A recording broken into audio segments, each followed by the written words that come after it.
How strange, Professor Tidwick. You say you do not believe in objective moral truth whatsoever? No, I don't. Morality is something individual, changeable and subjective. Would you please explain what you mean? Gladly.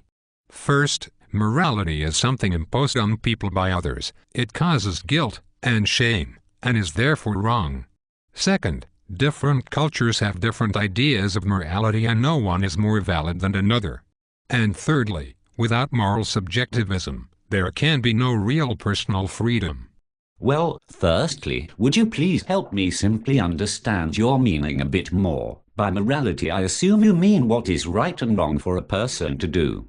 And am I right in thinking you see objective moral truth as moral rules that apply without exception to all people, while subjective moral truth is that which comes from a person's personal beliefs and opinions and differs based on that person's own interpretation? Yes, I suppose that all fits pretty well. Good. Now, you first said that belief in objective truth causes guilt and shame. Naturally, you do not enjoy the feelings of guilt and shame, and you have concluded that they must be bad. Yes, it is unfair to impose those feelings on anyone by wielding your own brand of morals. Professor Tidwick, have you ever burnt your hand?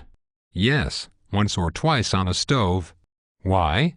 Well, when you felt the burn, what did you do? Naturally, I pulled my hand back. And do you think you fared better pulling your hand back than if you kept it there? Of course, my hand would have been severely injured. What are you getting at? Well, if you naturally felt a pain in the presence of a physical danger that protected you from further harm, would it not be reasonable to conclude that the natural moral pain you felt upon doing something wrong was equally in your interest to obey? Ah, but these morals are simply byproducts of cultural norms and customs. I see. So you believe that, as you stated in your second point, that morality differs between different cultures and societies and therefore is simply subjective. Yes, different cultures have their own truths about morality.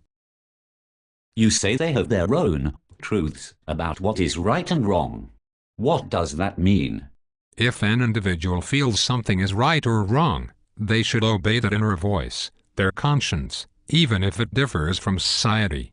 No society has any right to tell anyone what to do.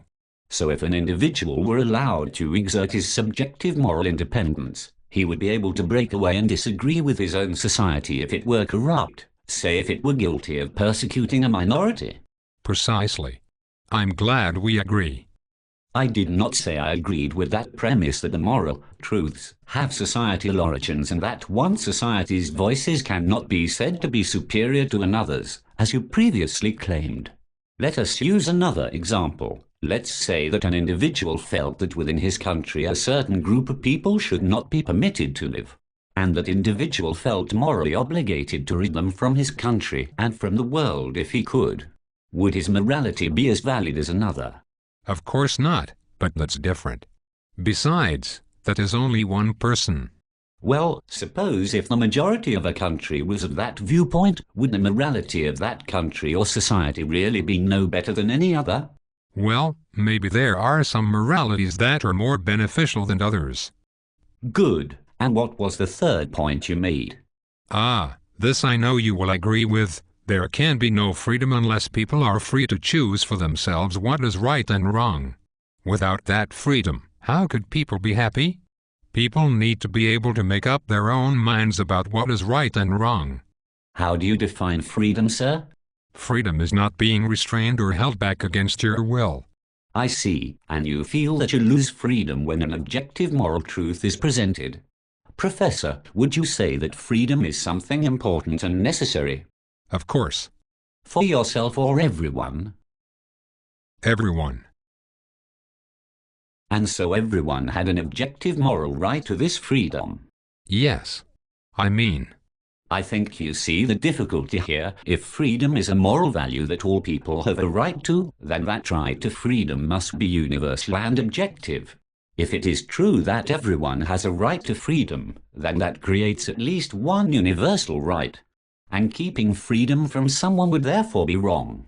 As well, if there is one objective, universal moral truth, there could be others too. Well, I'm terribly busy this afternoon. Perhaps we could continue this conversation another time. I would be happy to do so. Good day.